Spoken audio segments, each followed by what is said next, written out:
World leaders have arrived for international climate talks being held in Dubai.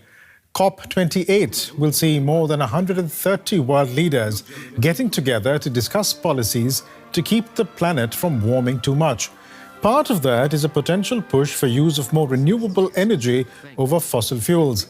Negotiations are expected to be tough. But there was a positive on Thursday, with the chair of COP28 announcing that agreement had been reached to create a loss and damage fund that would compensate mostly developing countries for the impact of climate-related disasters. This is historic. The fact that we were able to get the agenda voted and agreed on without any delay for those who have been involved in previous COPs, this is just unprecedented. It is indeed unprecedented, given that the Loss and Damage Fund was in principle agreed to just last year at the COP27 in Egypt. But UN Secretary-General Antonio Guterres was quick to remind those attending COP28 how urgent their task was. We cannot save a burning planet via fire holes of fossil fuels. We must accelerate a just, equitable transition to renewables. The science is clear. The 1.5-degree limit is only possible if we ultimately stop burning all fossil fuels. Something that the citizens of Delhi and Lahore can both attest to.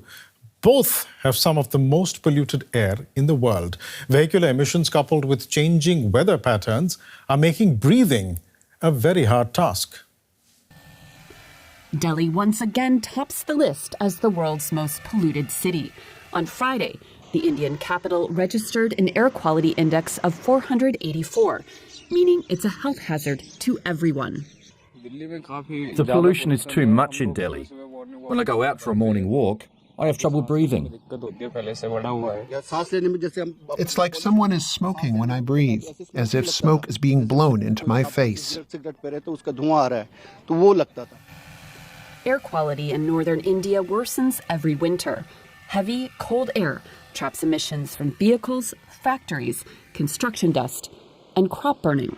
Underway here in Punjab province. Farmers continue the practice despite a court-ordered ban. If we don't burn the stubble, how will we sow? And we have to sow to feed this country, to sell in the markets. So how will the country get its wheat? Crop burning is also practiced across the border in Pakistan. Toxic smoke now blankets the eastern city of Lahore. This week, the government cancelled several days of school and ordered businesses to shut early. But some say the measures are a reaction rather than a solution. The smog happens every year because the stubble is burned. The brick kilns emit smoke. The government knows it and should make a plan. They do nothing but take salaries. When this weather sets in, and this happens every year, they should act to stop smoke at the root cause. Nothing will happen from stopping transport and closing down shops. And without a coordinated response across South Asia, millions will remain vulnerable to the toxic air. And for his perspective on this year's climate conference, I spoke to Earth Systems scientist Raghu Murtugudde. And there has been some agreement. We still have a long way to go. So South Asia is getting hammered by climate change, especially countries like Pakistan, Bangladesh with sea level, Pakistan with widespread floods. So how to deal with these vulnerabilities in the region? It's about agriculture, it's about energy, it's about transportation, health, and so on. So we are expecting that somehow the rich countries and the COP28 as a whole will continue to develop this mechanism better and help adapt, build capacity in the region, and help the countries to do the early warnings, to deal with short terms and also projections, more reliable, more local going into a decade or longer. And technology transfer, knowledge transfer, all these things are going to be critical. There has been a few forward steps just in terms of agreeing in theory that this has to be done, which has been a problem because it implies for rich countries, it implies liability, and they are worried about it. Maybe it's for good reasons, but let me give you an example. So Middle East, which is a desert, is warming really fast because with global warming, the deserts don't lose their heat at night as humidity increases. So Middle East is one of the most fast warming land regions that is causing wind changes and warming over the Arabian Sea. That is causing the massive floods over Pakistan. So the question of loss and damage is always about attribution. How do we show that rich countries are responsible for what's happening so that they can compensate for the additional effects of global warming on the disasters that happen in these regions? But now it's quite clear that these extreme events in terms of heat waves and floods and related impacts on GDP and health and energy are directly related to the warming that are related to the greenhouse gases that are caused by the rich countries since the Industrial Revolution. So in that sense, it's good that they have agreed, but now comes the hard time of finding the funds to do it. You know, we've just played a report on air pollution in Pakistan and India, for example, and air pollution here is, amongst other things, also linked to vehicular emissions, for example. And I therefore wonder from you, because vehicular emissions have been discussed at various COP summits, do you think any on-the-ground change has happened as a result of whatever discussions have happened on vehicular emissions, for instance, in COP summits so far?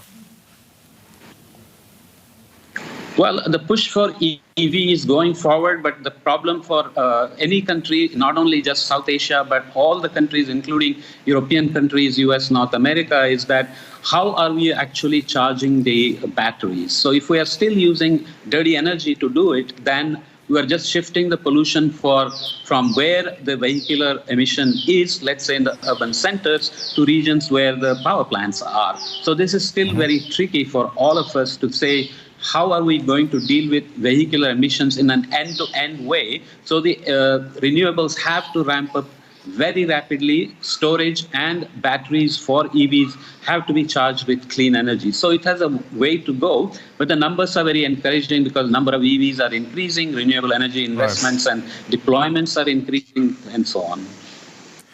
Do you think any real measures can be achieved at COP28, given that it's being hosted by a major oil producer? So that's interesting. It's been discussed a lot. So what is the motivation of a fossil fuel country, an oil producing country and region to do this? So they themselves have to worry. As I said, Middle East is one of the most rapidly warming places in the world.